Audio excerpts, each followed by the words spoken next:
Vamos ao primeiro tema de hoje. Nesta semana, a pesquisa Genial Quest trouxe intenções de voto do eleitor para presidente da República e a gente começa com o cenário de primeiro turno. Vamos aos números. O presidente Lula do PT lidera com 37% dos votos. O senador Flávio Bolsonaro do PL aparece com 32%. Temos também o ex-governador de Goiás, Ronaldo Caiado, PSD, 6%. Romeu Zema, ex-governador de Minas Gerais, do Novo, surge com 3% das intenções de voto. Na sequência, a gente tem também outros nomes. Augusto Cury, escritor do Avante, 2% das intenções de voto. Tem também o fundador do MBL, Renan Santos, também com 2%. O ex-deputado Cabo Daciolo, do Mobiliza, e Samara Martins, da União Popular, somam 1% cada. O ex-ministro Aldo Rebelo, da Democracia Cristã, não pontuou. 5% estão indecisos, 11% dizem que vão votar branco, nulo ou que não vão votar. A gente vai olhar agora para o cenário de segundo turno, que traz Flávio Bolsonaro numericamente à frente de Lula pela primeira vez. Olha só. Em janeiro deste ano, Flávio tinha 38%, manteve essa mesma porcentagem em fevereiro e já em março subiu para 41%. Agora, em abril, surge com 42% das intenções de voto. Lula aparecia com 45% em janeiro, caiu para 43% em fevereiro, 41% em março, agora aparece com 40%. O índice de brancos, nulos e não vão votar era de 15%, em janeiro subiu para 17%, e em março foi para 16%. E se manteve em 16% novamente. Esse patamar de indecisos, que também aparece na tela, se manteve em 2% em todas as pesquisas desde janeiro. A pesquisa ouviu 2.004 eleitores entre os dias 9 e 13 de abril, margem de erro de 2 pontos percentuais para mais ou para menos, nível de confiança 95%, pesquisa registrada no Tribunal Superior Eleitoral. Vamos então ao debate. Muito boa noite, bem-vindos. Fontaine, queria te ouvir agora, começando. Essas pesquisas pressionam decisões do governo? Boa noite, Juliana. Boa noite, Soraya, audiência da CNN. Pressionam porque a curva do Lula é descendente e a curva dos demais candidatos é ascendente. E uma coisa que nós temos que observar nessa questão do primeiro turno, eu estava fazendo uma somatória um pouco diferente. O Lula está com 37%, mas temos que lembrar que todos os outros candidatos são da direita, não tem mais ninguém da esquerda. O Lula é o único candidato da esquerda. Então, se a gente se soma todos os percentuais dos outros candidatos, nós estamos em 45%. Então, no fundo, entre direita e esquerda, é 37% para a esquerda e 45% para a direita. Isso é um indicativo importante que você tem que ter tomado. Outro indicativo importantíssimo é o que chamamos de desaprovação. E aí o Lula, de novo, está na frente, está com 52% de desaprovação. E quem desaprova não vota. Quem aprova pode voltar, mas ele pode ter outra opção se achar que tem uma opção melhor.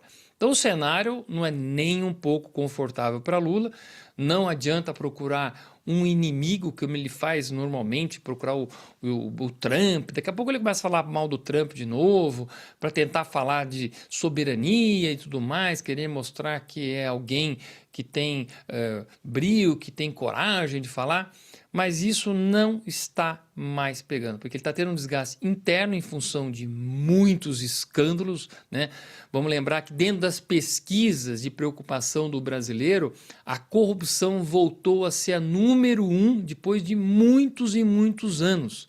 Não se falava de esquema de corrupção no governo Bolsonaro, não haviam esquemas de corrupção que estavam aparecendo, como o Banco Master, INSS, MEC, todas essas coisas que voltaram, né? E agora as empreiteiras também, tudo voltou, absolutamente tudo voltou. E o brasileiro percebe que é ele que paga essa conta, custa muito caro e está sentindo no bolso. Os juros estão altos a 15% há muito tempo, que é o índice de credibilidade desse governo, que ninguém acredita fiscalmente nesse governo. O governo é irresponsável. E isso começa a bater no bolso de todo mundo. Ninguém consegue comprar absolutamente nada com crédito. Aí os descontos que estão sendo feitos dentro do INSS, que estão literalmente roubando todos os aposentados. E mesmo o brasileiro, ele não percebe que está sendo roubado com as bets que foram liberadas por esse governo e ampliou demais. E outros esquemas como o consignado, que é uma verdadeira puca. O brasileiro não pode usar o fundo de garantia dele, que é remunerado 3%, ou seja, muito mal remunerado, mas é obrigado a fazer um consignado e dando o FGTS dele como garantia. Ou seja, ele tem que pagar um consignado de 20%, mas não pode usar o dinheiro dele, que está rendendo 3%. Tudo isso está cansando o brasileiro. E o Lula vai pagar essa conta. E não adianta fazer aquelas conversas dele, muitas vezes, de parecer que é popular, que falando com vou comer uma picanha, tomar uma cervejinha. Isso não cola, porque a picanha está cara, a cerveja está cara, e ele ainda comendo uma carne de paca, uma carne super exótica e caríssima, mostrando que ele está completamente descolado e está também, Juliana, chamamos de numa soberba e está completamente embebecido com esse poder dele, né? Você está deslumbrado, tanto que agora vai com 15 ministros para a Europa para fazer um rolê de final de mandato. É uma coisa que é uma cíntia a toda a população brasileira que está passando muita dificuldade. Soraya Mendes, bem-vinda, boa noite. A mesma pergunta, essas pesquisas pressionam as decisões do governo? Boa noite, Juliana, boa noite, Alexias, boa noite, audiência da CNN.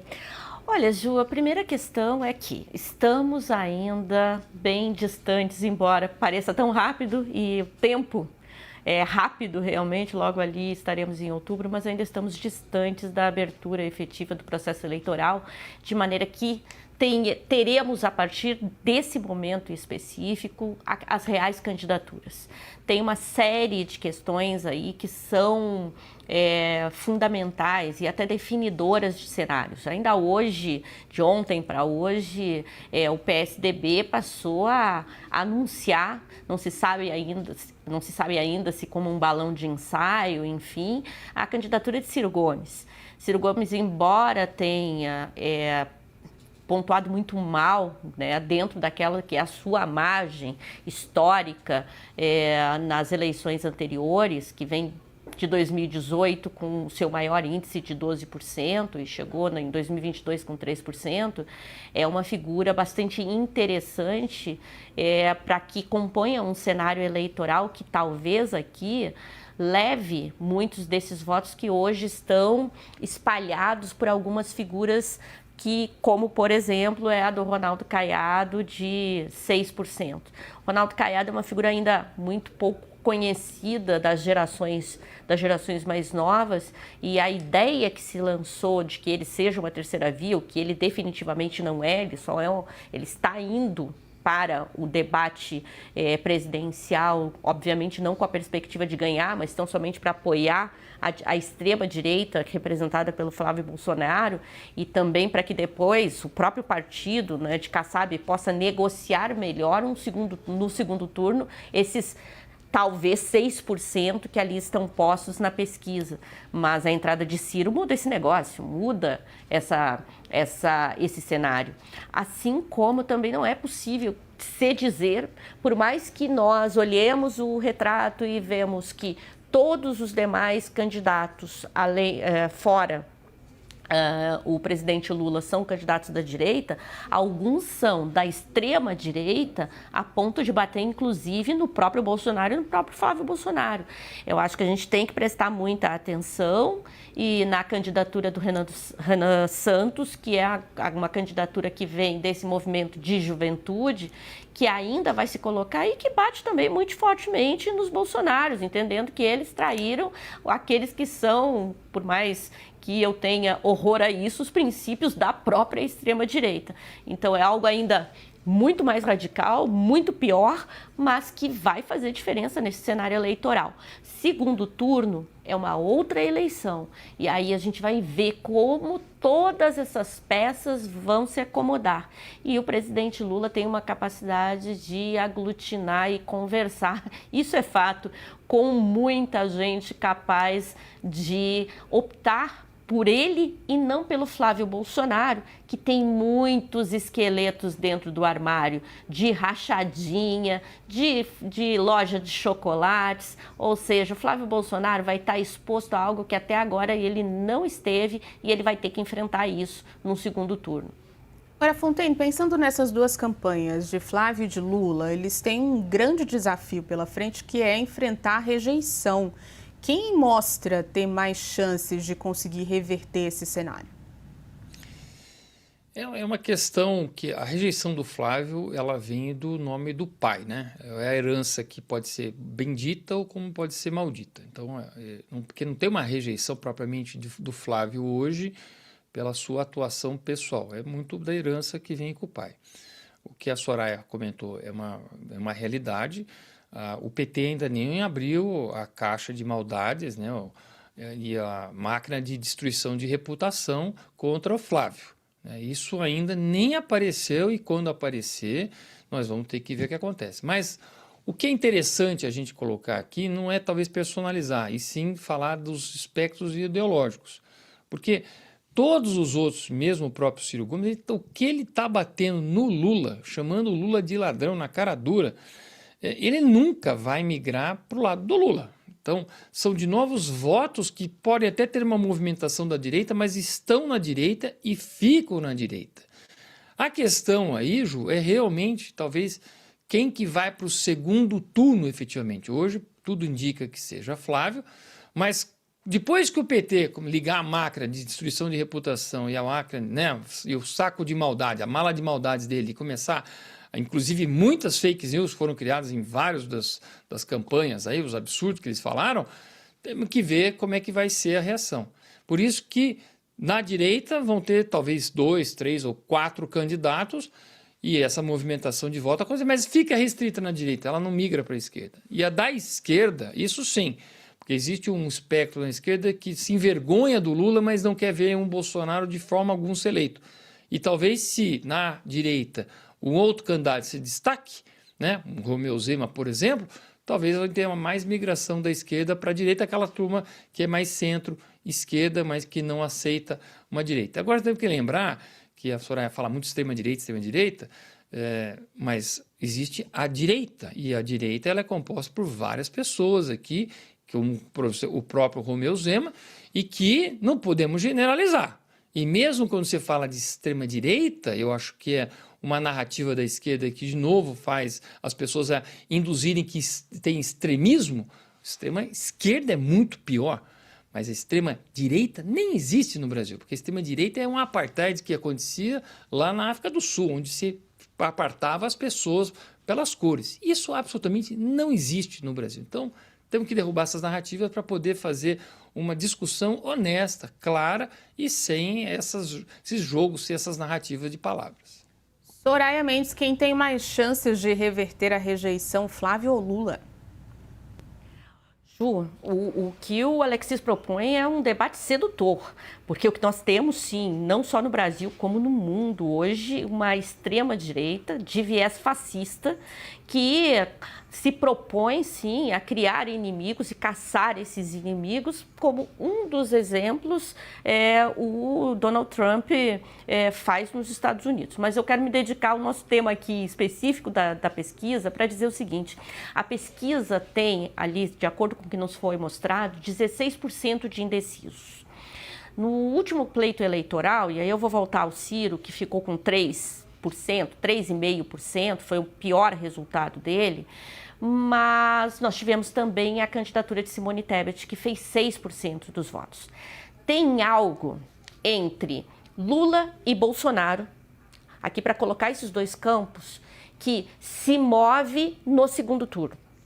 E que necessariamente não é, e aí a minha discordância com a análise em si, de que esse voto é um voto de direita. Esse é um voto que está procurando alguém há muito tempo, porque o Ciro vem pontuando 10%, 11%, 12%, enfim, e quando ele cai com a chegada de Simone Tebet, por exemplo, que faz 6% dos votos. Então, a gente precisa analisar que existe esse meio do caminho que ainda não decidiu e que é quem precisa ser conquistado, porque aí, respondendo diretamente à tua pergunta, Ju, eu não acredito que rejeição se reverte. Rejeição não se reverte. É aquela pessoa que diz, eu não vou votar de jeito algum. Seja pai, seja filho, é Bolsonaro, seja Lula, não vou votar. Então, esse meio, esses 10 a 16, que é como está apresentando ali, é que precisa estar em disputa. E aí, a gente precisa entender quem está nessa faixa de indecisos. Porque existe, sim, uma grande dificuldade de diálogo. E aí eu digo de diálogo dos dois campos, seja do campo da esquerda, seja no campo da extrema-direita, com a juventude e com as mulheres. Existe uma grande dificuldade de diálogo. Não se tem a possibilidade de saber ainda se aquelas que são as políticas que estão sendo apresentadas hoje pelo governo e que tratam muito especialmente da violência, mas não só da violência contra a mulher, que são políticas específicas como, por exemplo, escala 6x1, que interessa sim às mulheres, vão ter um impacto o suficiente eleitoral para que se tenha esses votos aí também angariados pelo presidente Lula num segundo turno.